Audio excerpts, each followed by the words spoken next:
नमस्छात्राय सततम Sanskrit वयुनम channel पर आप सभी का हार्दिक स्वागत है।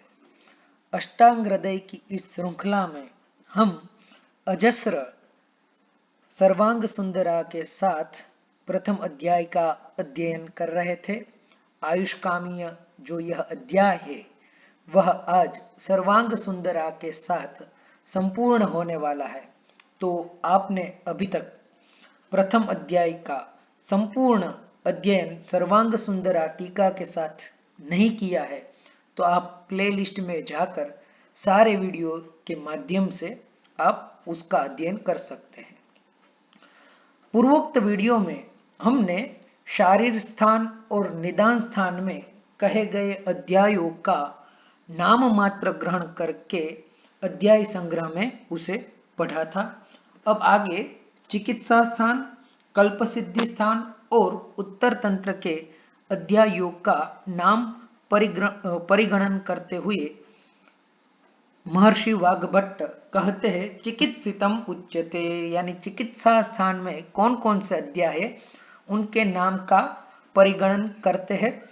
चिकित्सितम ज्वरे रक्ते कासे श्वासे च यक्ष्मणि वमो मदात्ययेर्षस्सु विषीद्वौ द्वौ च मूत्रिते विद्रदौ गुल्म जठर पाण्डुशोफ विसर्पिषु कुष्ठ स्वित्रानिलव्याधि वाताश्रेषु चिकित्सितम द्वाविंशतिरिमेध्याया, यानी चिकित्सा स्थान में 22 अध्याय जो है वह कहे गए हैं। कौन कौन से है वह 22 अध्याय? तो चिकित्सित स्थानम द्वाविंशति अध्यायाः, यानी चिकित्सा स्थान में 22 अध्याय है। तो क्रम से प्रथम अध्याय जो है चिकित्सा स्थान में उनका नाम है ज्वर चिकित्सितम। फिर दूसरा जो अध्याय है उनका नाम है रक्त पित्त चिकित्सितम। फिर तीसरा जो अध्याय है उनका नाम है कास चिकित्सितम। फिर चौथा जो अध्याय है उनका नाम है श्वासहिक्का चिकित्सितम। पांचवें अध्याय का नाम है राजयक्ष्म चिकित्सितम। छठे अध्याय का नाम है छर्दी हृदरोग तृष्णा चिकित्सितम। सातवें अध्याय का नाम है मदात्यय चिकित्सितम। आठवें अध्याय का नाम है अर्शस चिकित्सितम। नौवें अध्याय का नाम है अतिसार चिकित्सितम। 10वें अध्याय का नाम है ग्रहणी दोष चिकित्सितम। 11वें अध्याय का नाम है मूत्राघात चिकित्सितम। 13वें अध्याय का नाम है प्रमेह चिकित्सितम। 14वें अध्याय का नाम है विद्रधि वृद्धि चिकित्सितम। फिर गुल्म चिकित्सितम। फिर उदर चिकित्सितम।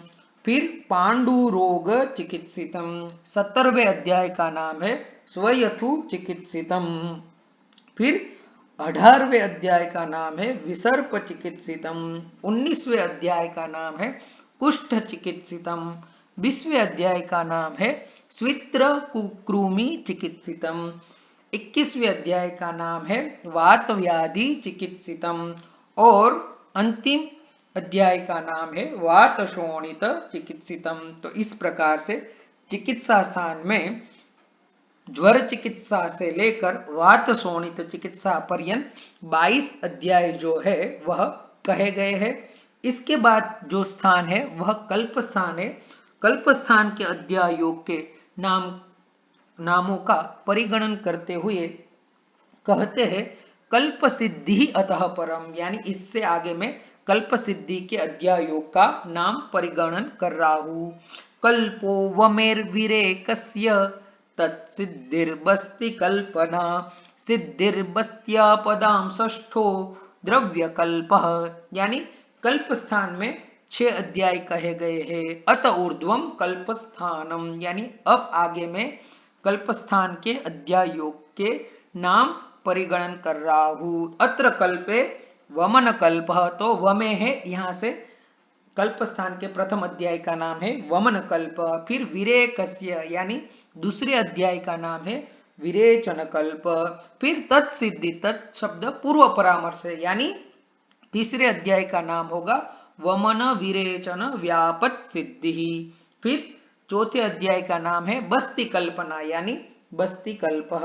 फिर सिद्धि यानी बस्त्या सिद्धिर बस्त्यापदाम यानी बस्ती व्यापद सिद्धि जो है वह पांचवें अध्याय का नाम होगा। और कल्प स्थान के अंतिम और छठे अध्याय का नाम होगा भेषज कल्प इति एवं षड अध्यायाः कल्प सिद्धि स्थानम। तो इस प्रकार से कल्प सिद्धि स्थान के भी 6 अध्याय गिनाए गए हैं। अब आगे जो उत्तर तंत्र है वह उत्तर तंत्र में 40 अध्याय कहे गए हैं। उनके नाम का परिगणन करते हुए कहते हैं अतः उत्तरम। अब आगे में उत्तर स्थान के अध्यायों के नाम बता रहा हूं।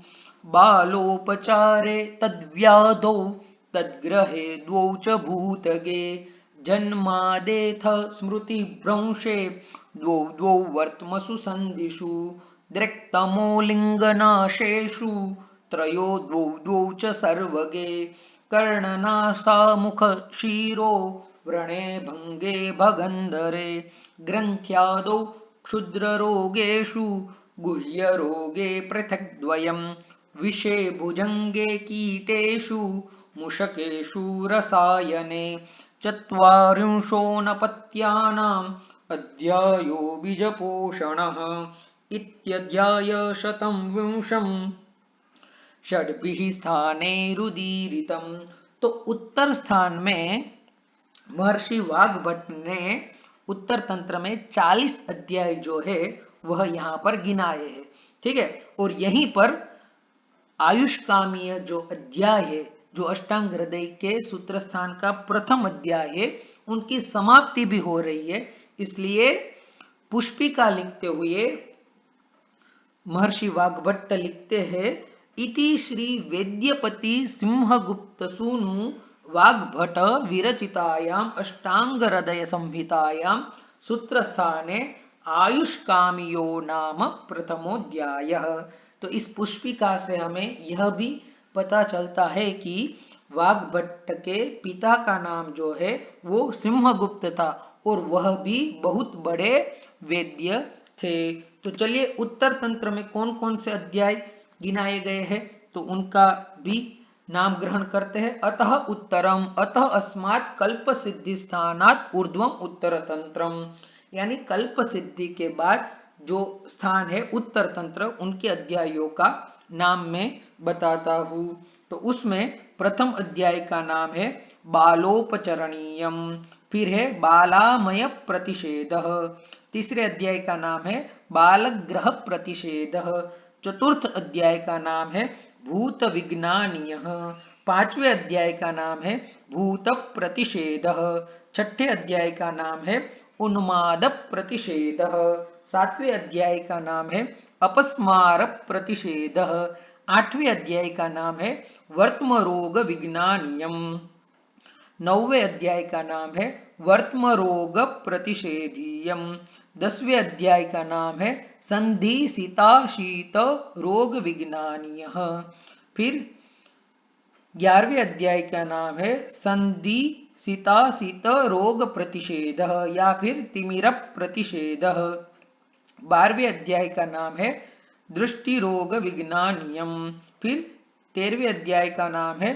तिमिर प्रतिषेधः, 14वें अध्याय का नाम है लिंगनाश प्रतिषेधः, 15वें अध्याय का नाम है सर्वाक्षि रोग विज्ञानीयः, फिर 16वें अध्याय का नाम है सर्वाक्षि रोग प्रतिषेधः, 17वें अध्याय का नाम है कर्ण रोग विज्ञानीयः, फिर 18वें अध्याय का नाम है कर्ण रोग प्रतिषेधः, 19वें अध्याय का नाम है नासा रोग विज्ञानीयः, 20वें अध्याय का नाम है नासा रोग प्रतिषेधः, 21वें अध्याय का नाम है मुख रोग विज्ञानीयः, 22वें अध्याय का नाम है मुख रोग प्रतिषेधः, 23वें अध्याय का नाम है शिरो रोग विज्ञानीयः, 24वें अध्याय का नाम है शिरो रोग प्रतिषेधः, 25वें अध्याय का नाम है वर्ण विज्ञानीयः,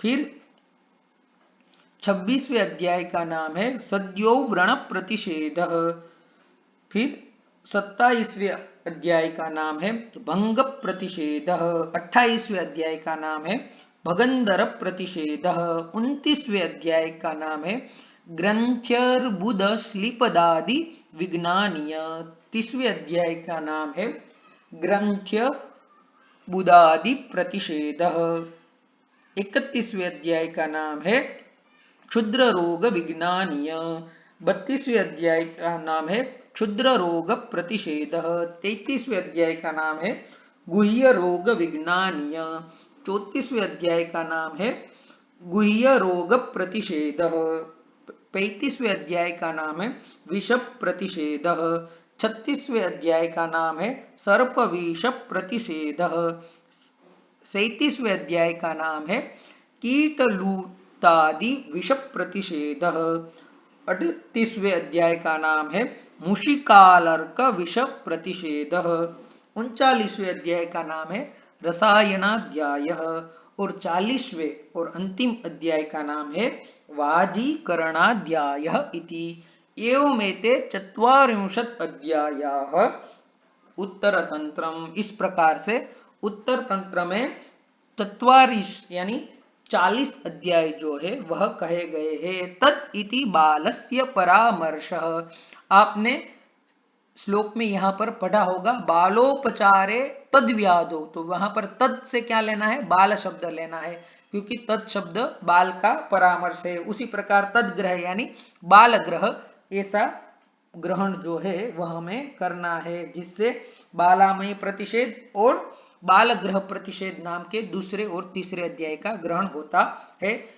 फिर द्वौ द्वौ इति वर्तमनि, द्वौ द्वौ जो यहाँ पर लिखा है द्वौ द्वौ वर्तमसु संधिषु, तो वहां पर दो अध्याय जो है वह वर्तम और संधि के लिए बताए गए हैं, यानी कि वर्तम रोग विज्ञानियम और वर्तम रोग प्रतिषेध, यानी 8वें और 9वें अध्याय के लिए द्वौ द्वौ वर्तमसु यानी वर्तम रोग प्रतिषेध और वर्तम रोग विज्ञानीय, और द्वौ द्वौ संधिषु तो संधि में आएगा संधि सीता शीत रोग विज्ञानीय और तिमिर प्रतिषेध, यानी द्वौ द्वौ इति वर्तमनि द्वौ संधौ द्वौ यथा संख्यान, और क्रम से ही लेना है, यानी वर्तम रोग विज्ञानीय, फिर आएगा वर्तम रोग प्रतिषेध, फिर संधि सीता शीत रोग प्रतिषेध। ठीक है, संधि सीता शीत रोग विज्ञानीय और संधि सीता शीत रोग प्रतिषेध।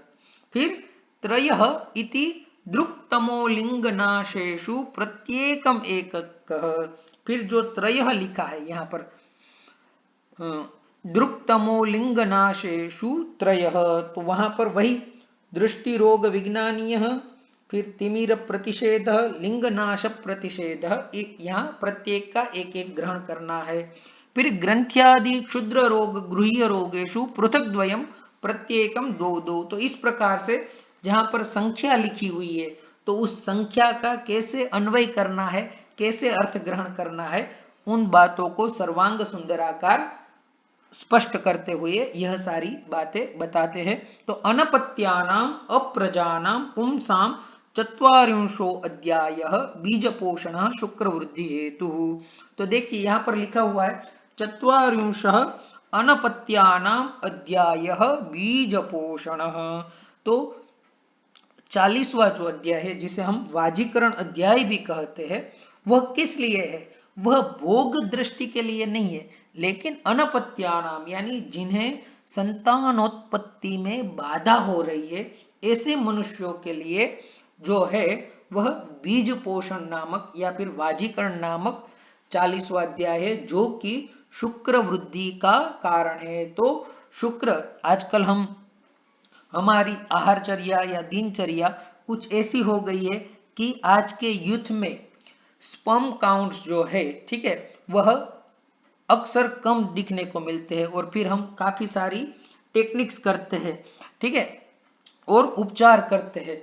तो वह यदि आप उपचार करने जाते हैं उससे पहले, ठीक है, आधुनिक जो उपचार करने जाते हैं उससे पहले आप आचार्यों ने जो यहाँ पर वचन कहे गए हैं 40वें अध्याय में, उनको पढ़ना चाहिए, उनको सुनना चाहिए, और अच्छे वैद्य के मार्गदर्शन के अनुसार आपका स्पर्म काउंट्स कैसे बढ़े, आपके बीज की वृद्धि कैसे हो, आपका बीज किस प्रकार से बढ़िया बने, ऐसी आहारचर्या दिनचर्या बनानी चाहिए। और अपने वैद्य ने जो कुछ कहा है, आपके वैद्य ने, वह आपको करना चाहिए। इति एवं अनेन प्रकारेण सविंशम अध्यायशतम षड्भिः स्थानैः सूत्र शारीर निदान चिकित्सा कल्प सिद्धि उत्तर तंत्रैः उदीरितम इति भद्रम।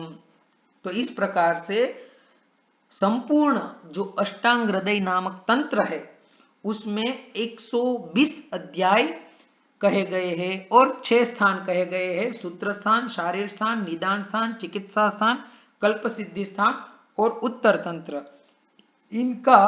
इन सभी 6 स्थान और 120 अध्यायों का नाम परिगणन जो है वह आचार्य ने सबसे पहले प्रथम अध्याय यानी सूत्र स्थान के प्रथम अध्याय आयुष्कामीय अध्याय में हमें अभी तक स्पष्ट किया है। तो इस प्रकार से हमने आज अष्टांग हृदय जो ग्रंथ है, और आयुर्वेद में इस ग्रंथ का अत्यंत बहुमान है और पढ़ाई में भी आता है। तो ऐसे तो हम सभी इस ग्रंथ की आयुर्वेद अध्ययन काल में इसका अध्ययन करते हैं, लेकिन अक्सर हम सर्वांग सुंदराकार ने जो बताया है या फिर सर्वांग सुंदरा टीका में जो है वह टीका सहित अध्ययन नहीं कर पाते हैं। तो ऐसा ही एक संस्कृत वयुनम की ओर से उपक्रम हुआ कि आप लोग संस्कृत मूल ग्रंथ के साथ साथ टीका का भी यानी सर्वांग सुंदरा जो टीका है, ऐसे तो पीजी में भी पढ़ने में आती है, तो उसका भी आप अध्ययन कर सके, इस हेतु से सर्वांग सुंदरा के साथ शायद किसी और ने किया है या नहीं ऐसे, लेकिन ऐसी आशा होगी कि यह जो हमारा प्रयास है सर्वांग सुंदरा टीका के साथ, तो वह आपको अच्छा लगा होगा। यदि आपको यह वीडियो अच्छा लगा हो तो इस वीडियो को लाइक अवश्य करें। ठीक है, तो अब सर्वांग सुंदराकार किसने लिखी है, आप सभी को पता है, अरुण दत्त। तो अरुण दत्त के पिता का नाम क्या है, मृगांक दत्त। तो जैसे अष्टांग हृदय की पुष्पिका है, ठीक है, वेद्य गुप्त, ठीक है, वेद्यपति सिंहगुप्त सोम, उसी प्रकार से यहाँ पर सर्वांग सुंदराकार ने भी लिखा है। इति श्री मृगांक दत्त पुत्र श्रीमद अरुण दत्त विरचितायाम अष्टांग हृदय टीकायाम सर्वांग सुंदराख्याम सूत्रस्थान आयुष्कामीय अध्याय प्रथमः। तो इस प्रकार से मृगांक दत्त के पुत्र अरुण दत्त ने यह अष्टांग हृदय पर सर्वांग सुंदरा टीका जो है उनके सूत्र स्थान का आयुष्कामीय अध्याय जो है पहला, वह यहाँ पर समाप्त होता है, पूर्ण होता है। और इसी के साथ हमारा जो यह वीडियो है और प्रथम अध्याय की जो यह श्रृंखला परिपाटी चल रही थी उनको भी हमने यहाँ पर समाप्त किया है। फिर हम आगे और दिनचर्या इत्यादि जो अध्याय है उनका भी यथाकाल यथा अवसर सर्वांग सुंदरा टीका के साथ अध्ययन करेंगे, जिससे आपके जो आयुर्वेद के तात्पर्य है, आयुर्वेद के सिद्धांत है, वह अत्यंत स्पष्ट हो, कहीं पर भी शंका न रहे, कहीं पर भी कुतर्क न रहे, और आज के संदर्भ में आयुर्वेद कितना सांप्रत है ऐसी बातें हम जानेंगे। इसी के साथ इस वीडियो को समाप्त करते हैं। आप सभी का आभार। अस्तु, धन्यवाद।